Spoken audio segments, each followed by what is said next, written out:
Assalamualaikum warahmatullahi wabarakatuh. Ketemu lagi dengan saya di mata kuliah pengantar ilmu ekonomi. Sesi ini kita akan membahas tentang aktiva, pasiva, dan ekuitas ya. Kemudian kita membahas tentang pasiva ya, pasiva. Jadi pasiva adalah suatu pengorbanan ekonomi yang dilakukan oleh suatu entitas bisnis atau perusahaan di masa yang akan datang kepada pihak ketiga karena adanya suatu aktivitas usaha ya. Jadi pengelompokan pasiva itu sendiri atau current liability itu ada cash dividend payable, accrued expenses, short term notes payable, account payable, taxes payable, unearned revenue ya. Jadi berdasarkan jangka waktunya pasiva dikelompokkan ke dalam dua jenis, yaitu utang jangka pendek, current liabilities, dan utang jangka panjang atau long term liabilities. Berikut ini penjelasan secara lengkap mengenai penjabaran dari jenis pasiva berdasarkan jangka waktunya. Yang tadi saya sebutkan itu adalah jangka waktu current liabilities ya.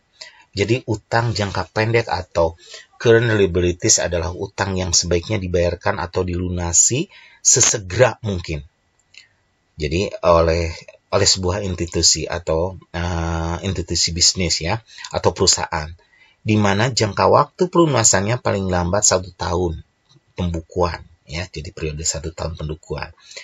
Jadi berikut ini akun yang masuk ke dalam kategori utang jangka pendek atau current liabilities adalah cash dividend payable, itu adalah utang dividen atau dividend payable adalah salah satu jenis utang jangka pendek atau current liabilities yang merupakan bagian dari laba perusahaan. Jadi yang diputuskan untuk dibagikan kepada pemegang saham dalam bentuk dividen.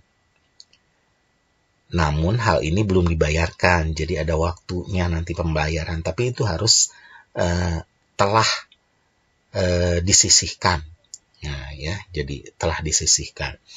Kemudian accrue expenses atau accrue interest payable atau accrue expenses.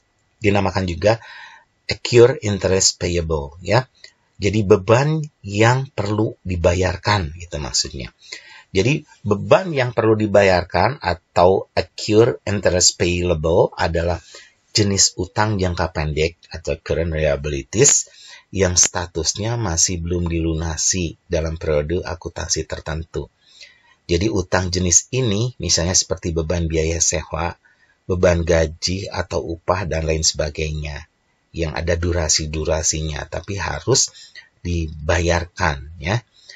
Kemudian ini ada notes ya yang termasuk short term note payable ya.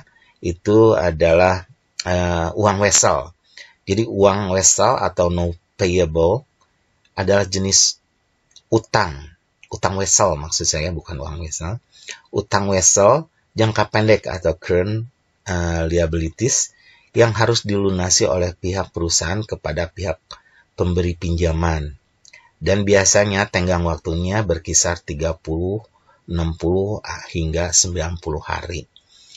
Jadi itu. Kemudian selanjutnya adalah account payable. Apa itu account payable? Account payable adalah utang dagang. Jadi utang dagang atau account payable adalah jenis utang jangka pendek current payable yang muncul karena pembelian barang. Biasanya berupa bahan baku untuk keperluan operasional perusahaan. Jadi utang ini dibayarkan kepada perusahaan rekanan atau biasa disebut supplier ya. Kemudian ada tax payable atau utang pajak adalah suatu jenis utang jangka pendek current liabilities yang merupakan kewajiban yang harus dibayarkan oleh perusahaan atas setiap pajak dari seluruh aset perusahaan berupa bangunan yang telah terpakai jasanya, gitu ya. Kemudian ada unearned revenue, ya. Unearned revenue itu adalah penghasilan yang ditangguhkan. Itu juga menjadi beban utang ya. Deferred revenue juga disebutnya ya. Unearned revenue atau disebut juga deferred revenue atau penghasilan yang ditangguhkan adalah penghasilan perusahaan sebagai kontraprestasi atas jasa perusahaan kepada pihak ketiga, di mana sebenarnya penghasilan tersebut belum menjadi hak milik perusahaan, namun sudah diterima pembayarannya. Oleh sebab itu, hal ini disebut utang.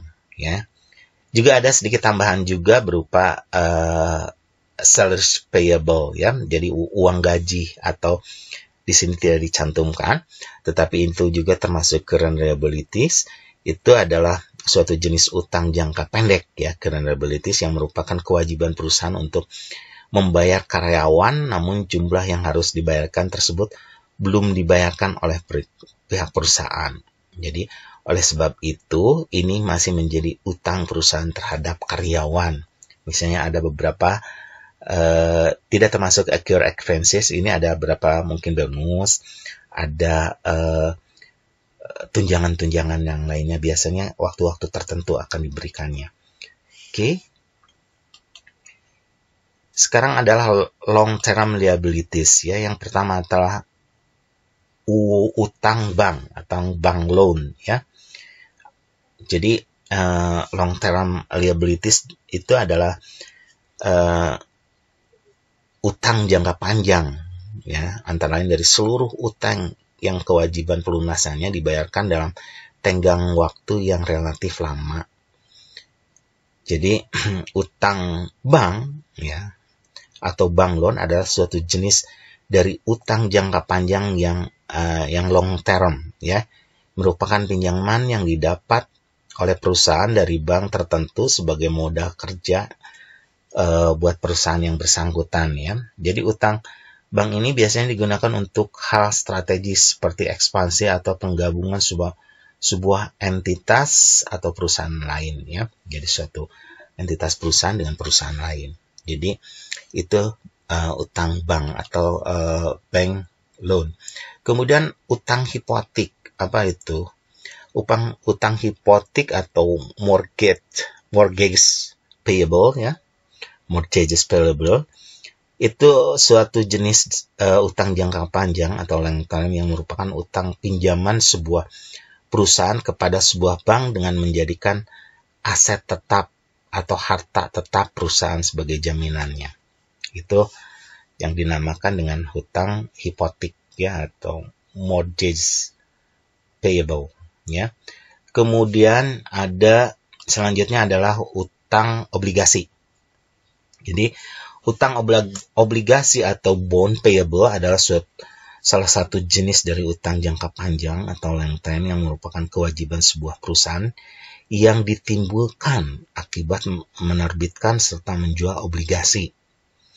Jadi yang dimaksud obligasi itu sendiri adalah surat berharga yang berfungsi sebagai surat bukti yang menyatakan bahwa pemegang surat obligasi meminjamkan sejumlah uang kepada sebuah entitas bisnis atau perusahaan yang mengeluarkannya. Jadi pemilik obligasi akan mendapatkan keuntungan dengan memperoleh bunga secara berkala. Pada umumnya keuntungan itu disebut dengan istilah kupon, ya. Kemudian selanjutnya adalah kredit noveltasi, ya. Jadi kredit noveltasi itu termasuk long term loan. Jadi salah satu jenis dari utang jangka panjang yang merupakan kewajiban yang diperoleh dari pihak bank atau lembaga keuangan lain yang berupa pinjaman jangka panjang, ya, dari lembaga keuangan lain atau juga dari bank. Kemudian utang subordurasi, ya, subordurasi atau subordinate loan, ya.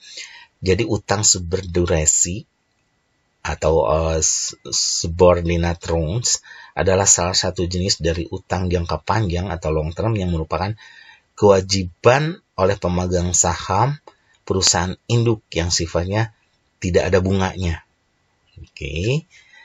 Selanjutnya adalah utang sewa dana. Payable leasing ya. Jadi ini adalah suatu jenis dari utang jangka panjang yang merupakan utang berasal dari perusahaan asing guna pembelian aset tetap di mana pembayarannya diangsur atau dicicil dalam rentang waktu yang cukup panjang ya. Kemudian yang terakhir adalah utang pemegang saham. Jadi utang pemegang saham gitu atau holding company loan adalah salah satu jenis utang jangka panjang yang merupakan kewajiban yang diberikan perusahaan induk kepada perusahaan afiliasi atau anak perusahaan yang baru sebagai modal operasional usaha perusahaan yang dikendalikannya. Oke. Kemudian bagian terakhir dari pasiva itu adalah modal atau capital ya. Jadi bagian terakhir dari pasiva ini adalah modal atau capital. Itu diperoleh dari selisih atau nilai lebih dari suatu aktiva atau aset dengan kewajiban utang atau liabilities ya. Nilainya lebih disebut adalah hak pemilik perusahaan ya. Jadi harta sama dengan utang tambah modal pemilik sebagai pasiva ya. Jadi utang tambah modal pemilik itu adalah pasiva. Ya, utang tambah modal pasiva sama dengan harta.